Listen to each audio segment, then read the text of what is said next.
And welcome back to Tuba Television, the documentary series taking you inside the experience of highly specialized niche musicians.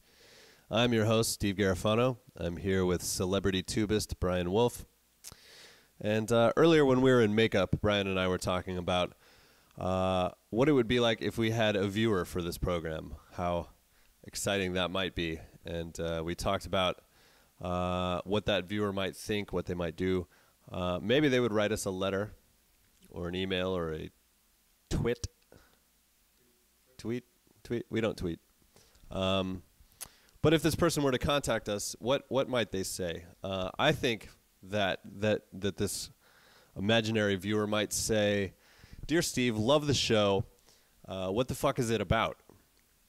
To which I would respond that our purpose here on TubaTV is to bring you into the experience of the niche musician, of an artist who has sought out a niche that is so hyper specialized, so specific that that artist may not have any fans other than himself.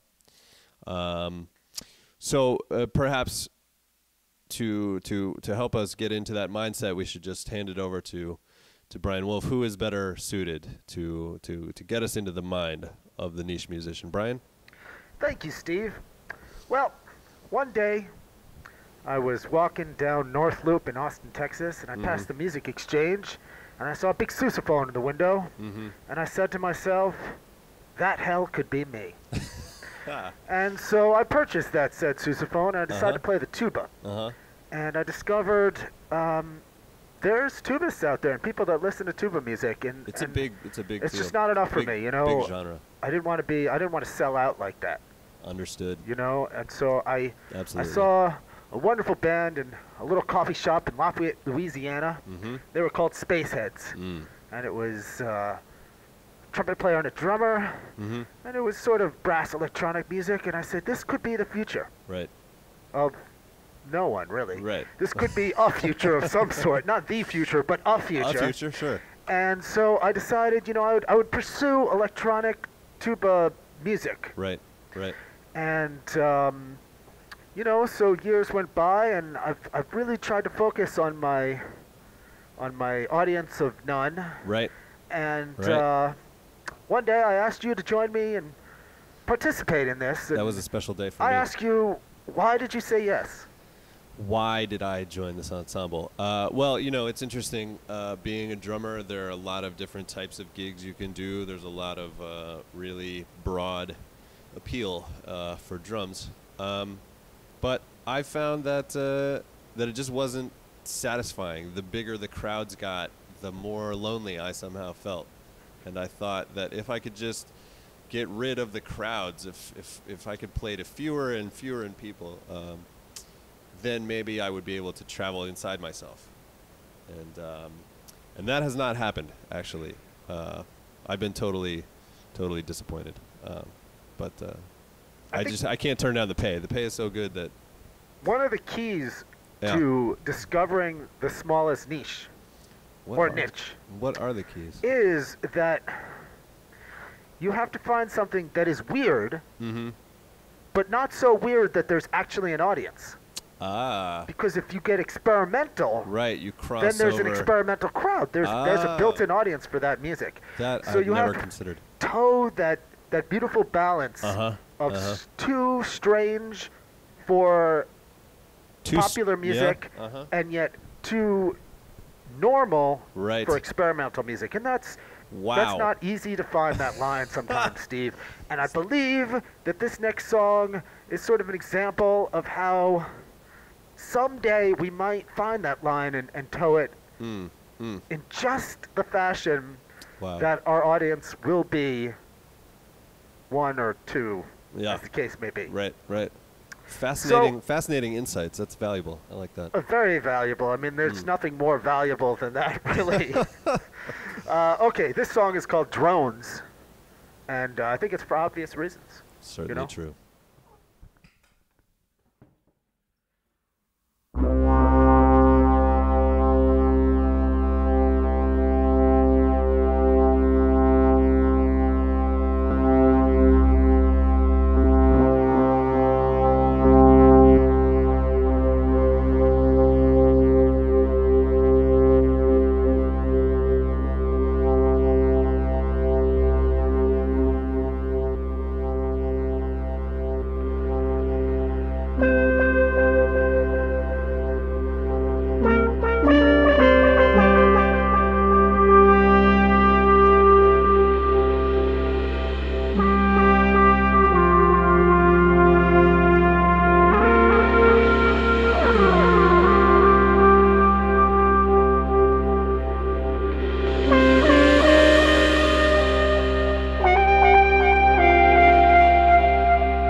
From our niche to your niche, we're Wolff.